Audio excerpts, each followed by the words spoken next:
Welcome to Aadya TV. మనతో పాటు professor Nandini Siddha Reddy గారు ఉన్నారు. ఆయన అడిగి తెలుసుకునే ప్రయత్నం చేద్దాం. సార్ ముందుగా మీకు నమస్కారాలు. నమస్తే సార్, బాగున్నారా? బాగున్నా సార్ చెప్పండి సార్, ఈ భాష ఏంటి, అస్తిత్వం అంటే ఏంటి, తెలంగాణ భాష పైన ఈ దాడులు ఏంటి? తెలంగాణ భాష మీద, తెలంగాణ సంస్కృతికి అస్తిత్వం మీద మాట్లాడవలసినటువంటి సందర్భం ఇప్పుడెందుకు వచ్చింది అని అంటే, వాళ్ళు 12 ఏళ్ల నుంచి చూసి ఆపుకొని ఉన్నటువంటి ఉక్రోషం అంతా కూడా ఇవాళ వెలిగెక్కుతుంది. కడుపులోంచి బయటకు వస్తుంది. కడుపులో లేనిది కావలించుకుంటే వస్తుందా అని ఒక సామెత ఉంది తెలంగాణలో. కడుపులో లేనిది కావలించుకుంటే రాదు. ప్రేమ అనేటువంటిది కడుపులో ఉండాలి. ఆ కడుపులో ప్రేమ లేదు. ఒక యుద్ధం జరిగింది, ఒక ఉద్యమం జరిగింది. ఆ ఉద్యమం జరిగేటప్పుడు ఇక్కడ తెలంగాణ వాదులు రాష్ట్రం కోసం కొట్లాడుతుంటే అక్కడ సమైక్యవాదం అని ఆ పేరుతో కొట్లాడిండ్రు. ఆ ఉద్యమాన్ని దాటి ఇవాళ రాష్ట్రం వచ్చింది. రాష్ట్రం వచ్చిన తర్వాత ఇక్కడ ఒక ప్రభుత్వం, ఆ ప్రభుత్వం ఏర్పడి ఒక 10 సంవత్సరాల తర్వాత ఇంకో ప్రభుత్వం ఏర్పడి 12 ఏళ్ళు ఇవాళ ఇట్లా జరుగుతుంది. ఈ జరుగుతున్నప్పుడు మళ్ళీ ఎందుకు వస్తున్నది అని అంటే, ఇంతకు ముందు రాజకీయంగా ఇది విడిపోయిన తర్వాత, పాలనాపరంగా ఇది విడిపోయిన తర్వాత సాంస్కృతికంగా ఒకటే సంస్కృతి మనది, తెలుగు వాళ్ళందరిది ఒకే సంస్కృతి అని చెప్పి ఒక భావన ఉంది కనుక ఆ భావనలోంచి మళ్ళీ రాజకీయ అధికారం సంపాదించుకోవాలనేటువంటి దృష్టితోంచి ఇక్కడికి వస్తున్నారు.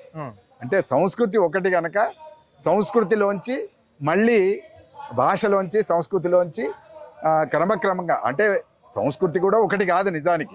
ఇది తెలంగాణ సంస్కృతి, అది తెలుగు సంస్కృతి. తెలుగు సంస్కృతిలో తెలంగాణ సంస్కృతి కూడా ఉంటది సార్. మీరు అట్ల దిద్ద బతుకమ్మకు ఎంతో వ్యత్యాసం ఉంటది అని చెప్పిన. అవును, ఈ సంస్కృతి ఎట్లా ఒకటైతుంది? ఈ యాస భాషను ఎగతాళికి చేయడానికి ప్రధాన కారణం అందుకే చెప్తున్నా. ఈ భాష అనేది ప్రజల నుంచి పుట్టిందా లేకుంటే కావ్యం నుంచి పుట్టిందా? అదే అందుకని ఇక్కడ ప్రజలు తెలుగు ప్రజలుగా ఉండి వాళ్ళు ఆచార వ్యవహారాలు సృష్టించుకున్నప్పుడు, ఇవి వివిధ భిన్నమైనటువంటి పాలనా ప్రాంతాలుగా ఉన్నప్పుడు తెలుగు మాట్లాడినప్పటికీ, ఒకే భాష అయినప్పటికీ ఇక్కడి సంస్కృతి వేరుగా ఇది తెలంగాణ సంస్కృతి, అక్కడి సంస్కృతి వేరుగా అది ఆంధ్ర సంస్కృతి. మళ్ళీ ఆంధ్రలో రాయలసీమ సంస్కృతి వేరే, ఉత్తరాంధ్ర సంస్కృతి వేరే. వాళ్ళు అక్కడ ఉండేటటువంటి భౌగోళిక ప్రాంతం కానీ, అక్కడ ఉండేటటువంటి వనరులు, ఆచార వ్యవహారాలు, వీటన్నిటి యొక్క ప్రభావం వల్ల సంస్కృతులు ఏర్పడతాయి. కాబట్టి ఇక్కడ భాష మాట్లాడేది తెలుగు భాష అయినప్పటికీ తెలంగాణ సంస్కృతి ప్రత్యేకంగా ఉంది. ఇక్కడ బతుకమ్మ పండుగ ఉంది, అక్కడ లేని పీరీల పండుగ ఇక్కడ ఉంటది, అక్కడ లేని బోనాల పండుగ ఇక్కడ ఉంటది. కాబట్టి ఇక్కడ ప్రత్యేకమైనటువంటి ఒక సంస్కృతి ఉన్నదని వాదించడం, దానికోసమే ఇది ఒక సాంస్కృతిక ఉద్యమం జరిపి, ఆ సాంస్కృతిక ఉద్యమం నుంచి రాజకీయ ఉద్యమంగా మారి ఆ రాజకీయంగా ఒక రాష్ట్రాన్ని సాధించుకున్నాం. ఇవాళ మళ్ళీ ఈ సంస్కృతిని, భాషను అడ్డం పెట్టుకొని మీరు తెలుగు వాళ్ళే, మేము తెలుగు వాళ్ళే, తెలుగు వాళ్ళు ఎక్కడైనా పోటీ చేయొచ్చు అనేటువంటి ఒక భావనను అడ్డం పెట్టుకొని ఇక్కడ రాజకీయం చేయాలనేటువంటి ఉద్దేశంతో పావులు గదుపుతున్నట్టుగా కనబడుతుంది. అక్కడి నుంచి ఒక జనసేన పార్టీ అధినేత కావచ్చు, లేదా కేంద్రంలో ఉండేటటువంటి ఒక బీజేపీ లాంటి ఒక కేంద్రాన్ని పరిపాలిస్తున్నటువంటి పార్టీ కావచ్చు, ముందటికి వచ్చి ఏవో కొన్ని పావులు గదుపుతున్నట్టుగా మనకు స్పష్టంగా అర్థమవుతుంది. ఆయన వచ్చి నీ అయ్యజాగీర్ అన్నాడు, ఈయన వచ్చి బీజేపీకి సంబంధించిన ఒక ఎంపీ మీరు విభజించారు కానీ ఇది ఇండియా పాకిస్తాన్ విభజించినట్టు దుర్మార్గంగా విభజించారు అనేటువంటి మాట. అట్లనే సాక్షాత్తు దేశ ప్రధాని కూడా తల్లిని చంపి పిల్లను బతికిచ్చారు అనే మాట కూడా వాడాడు. రైట్. మానాళ్ళగడ ఇక్కడ తెలంగాణకు సంబంధించిన మాజీ ఎమ్మెల్యే, తెలుగుదేశం రాష్ట్ర అధ్యక్షుడు మాజీ బక్క నరసింహులు కూడా ఎక్కడ ఏ డిక్షనరీలో రాసింది లేదు తెలంగాణ పదము అని చెప్పేసి కూడా అన్నాడు. సార్, మీరు ఒక విద్యావేత్త, మీరు ఒక రైటర్, ఇలాంటిది వాస్తవమైన ఎక్కడ రాసింది లేదా అంటే ఈ నేటి తరానికి ఏం చెప్పదలుచుకుంటారు మీరు? అంటే నాకు తెలిసినంత వరకు ఆయనకు డిక్షనరీలు చూసే అలవాటు కూడా లేదు. ఆయన ఒక డిక్షనరీ పట్టుకొని చూస్తే బహుజనపల్లి సీతారామయ్య గారు రాసిన ఆంధ్ర శబ్ద రత్నాకరము అనేటువంటి ఒక డిక్షనరీ చూస్తే దాంట్లో ఉండకపోవచ్చు, కానీ ఇంకా 20 డిక్షనరీలు ఉన్నాయి. రైట్. సూర్యరాయ ఆంధ్ర నిఘంటు ఉంది, అదే ఆయన చూడాలి. శ్రీహరి నిఘంటు అని రవ్వ శ్రీహరి తెలంగాణ నల్గొండ జిల్లాకు సంబంధించినటువంటి మహాపండితుడు, ఆయన ఒక డిక్షనరీ తయారు చేశారు, అది చూడాలి. కరీంనగర్ సంబంధించి 16 భాషల్లో పండితుడైనటువంటి నలిమెల భాస్కర్ ఒక డిక్షనరీ తయారు చేశాడు, తెలంగాణ పదకోశం దాని పేరు. ఇట్లా ఈ డిక్షనరీలు అన్ని చూసితే ఆయనకు ఉందా లేదా తెలుస్తుంది. ఆ డిక్షనరీ ఏవి చూడకుండా ఒక డిక్షనరీ పట్టుకొని చూసి లేదు నాకు కనబడలేదు అంటే నీ అజ్ఞానం తప్ప అది డిక్షనరీ లోపం కాదు.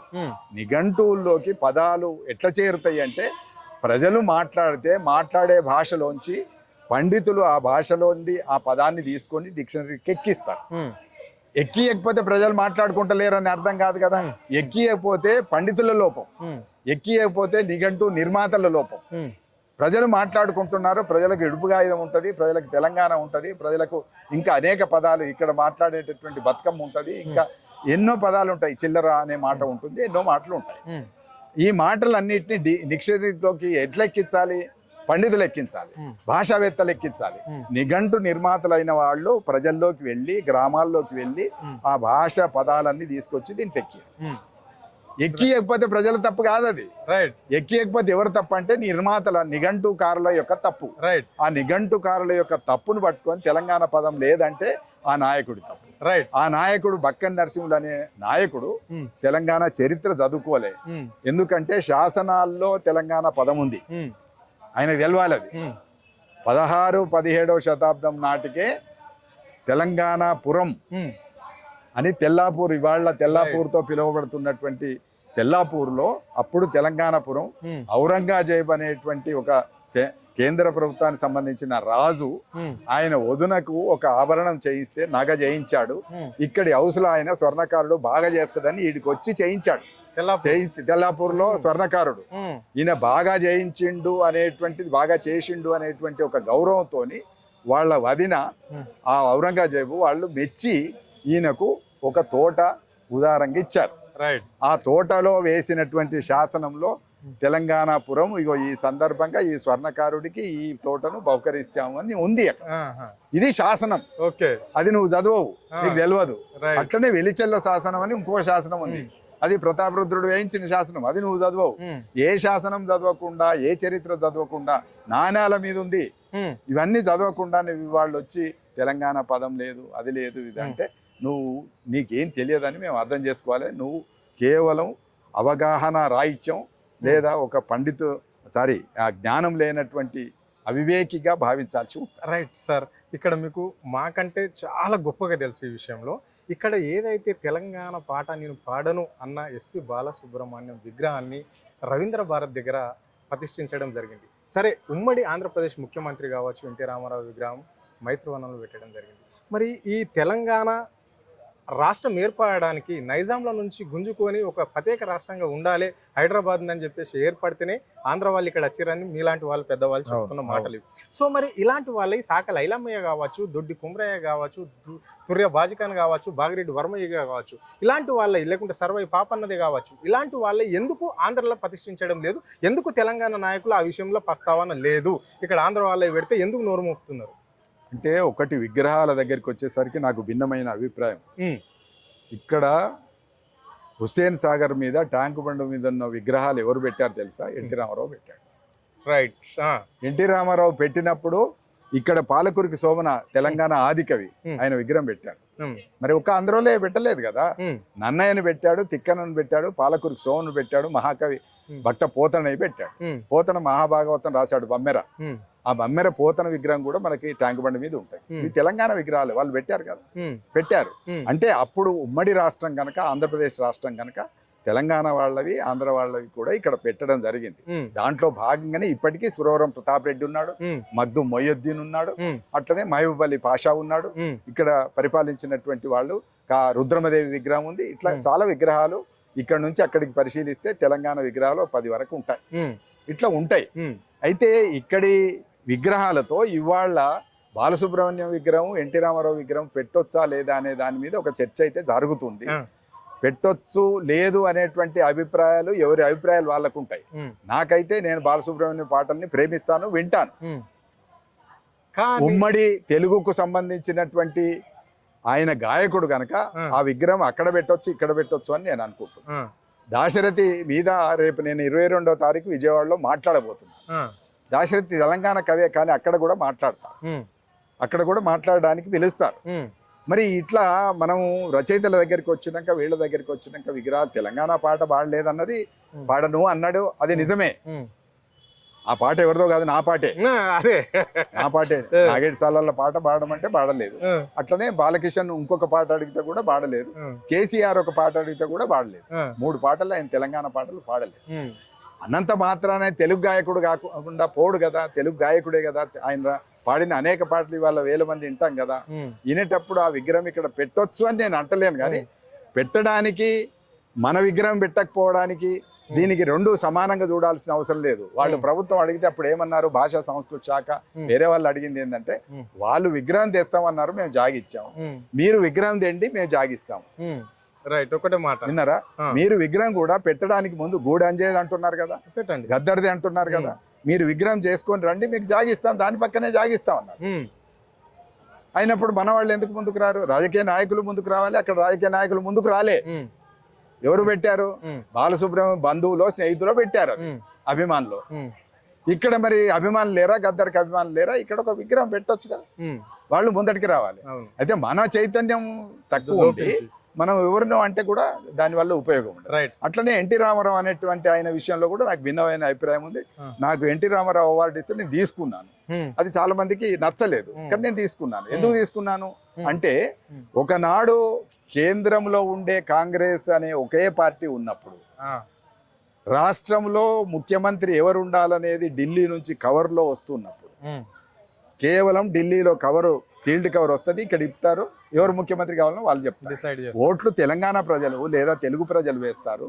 తెలుగు ప్రజలు వేసిన ఒక రాష్ట్రానికి ముఖ్యమంత్రి ఎవరవుతారంటే ఢిల్లీలో సీల్డ్ కవర్ వస్తుంది పేరు. దీన్ని వ్యతిరేకించి మొదట తిరుగుబాటు చేసి పార్టీ పెట్టిన వాడు ఎన్టీ రామారావు. రెండో పార్టీకి ఆద్యుడు ఆయన. తెలుగు వాళ్ళ ఆత్మగౌరవం పేరుతో కేంద్రం మీద తిరుగుబాటు చేసి ఇంకొక పార్టీ ప్రతిపక్ష పార్టీ పెట్టినవాడు ఆయన.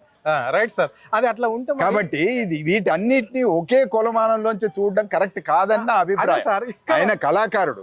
అవును సార్, ఇక్కడ మరి రాష్ట్ర ముఖ్యమంత్రి కాంగ్రెస్ కి సంబంధించిన వాడు ఉన్నాడు. ఆయన ఇదే కాంగ్రెస్ పైన ఫైట్ చేసి ఇక్కడ ఈ రాష్ట్రానికి ముఖ్యమంత్రి అయిన రామారావు, ఆయన నా కళ నెరవేరింది అని చెప్పేసి ఇక్కడ ఈ రాష్ట్ర ముఖ్యమంత్రి అన్నాడు. అదే ముఖ్యమంత్రికి నేను చాలా సందర్భాల్లో చెప్పాను, ముఖ్యమంత్రికి కాంగ్రెస్ పార్టీ మీద ప్రేమ లేదు, తెలుగుదేశం పార్టీ మీద ప్రేమ లేదు, తెలంగాణ ప్రజల మీద ప్రేమ లేదు, కొడంగల్ ప్రజల మీద ప్రేమ లేదు. దేని మీద ప్రేమ ఉన్నది అని అంటే ఆయన కుర్చీ మీదనే ప్రేమ ఉంది. మరి ఏం చేస్తాం? కుర్చీ మీద ప్రేమ ఉన్నది, కుర్చీ కాపాడుకోవడానికి ప్రయత్నం. ఏంటంటే అక్కడ ఆంధ్ర ప్రాంతం వాళ్ళ ఓట్లు ఉంటాయి కనుక ఆ ఓట్లు వస్తేనే తన కుర్చీ పదిలంగా ఉంటుంది కనుక ఆ పద్ధతి. రైట్, చివరిగా చెప్పండి సార్, తెలంగాణ ఉద్యమంలో నాగేటి సాలల్లా నా తెలంగాణ అన్న పాట రాయడానికి ఎట్లా అనిపించి రాశారు? తెలంగాణ కష్టాలను చూసి రాశారా, లేకుంటే ప్రత్యేకంగా రైతులను చూసి రాశారా? ఒక్క మాట మీ నోట ఒక పాట పాడలేను కానీ ఆ నాడు కూడా ఇవాళ ఎంత దాడిందో ఇంతకు 100 రెట్లు ఎక్కువ జరిగింది. ఎక్కడో దగ్గర చిన్న ఉపన్యాసం మాట్లాడుతూ నేనేమన్నానంటే తెలంగాణకు తిండి ఉంటది అన్నా, తెలంగాణకు కూడా ఆహారం ఉంటది, ఆహార పదార్థాలు ఉంటాయి అని అంటే ఒక డీజీపీకి కోపం వచ్చింది. ఆయన పేరు సదాశివరావు. కోపం వచ్చి ఆయన వెనక నుంచి వచ్చి ఈ కాలర్ బట్టి ఇట్లా లేపి ఏమయ్యా మళ్ళీ కొత్త కొట్లాట పెడుతున్నావు అన్నాడు. సార్ నేను పెట్టలేదు సార్, మీకు ఓపిక ఉంటే మీరు 1 గంట సేపు టైం ఇస్తే మీతో మాట్లాడతాను, నేను పెట్టలే కొట్లాట. ఆ హోటల్ కాడికి పోగానే హోటల్ మీద ఆంధ్ర భోజనం దొరుకును అని రాసి ఉన్నది, అది మేము పెట్టినామా మీరు పెట్టినరా? మొదట ఎందుకు ఆంధ్ర భోజనం దొరుకును అని రాసిండ్రు? మీరు అమ్ముకోవడానికి రాసిండ్రు. మేము ఆంధ్ర భోజనం తిన్నాం, కానీ మా తెలంగాణ భోజనం కూడా ఉంటది, అందుకని మేము తెలంగాణ భోజనం అని మాట్లాడుతున్నాం అని నేను అన్నప్పుడు ఆయన నన్ను వ్యతిరేకించినప్పుడు వీటన్నిటిలోంచి తెలంగాణ ఆహార పదార్థాలు, తెలంగాణ పండుగలు, తెలంగాణ ప్రత్యేకతలు, సంస్కృతి వీటన్నిటి గురించి ఒక పాట రాయాలనుకున్నప్పుడు ఈ పాటను నేను రాశాను. Okay, right sir, thank you.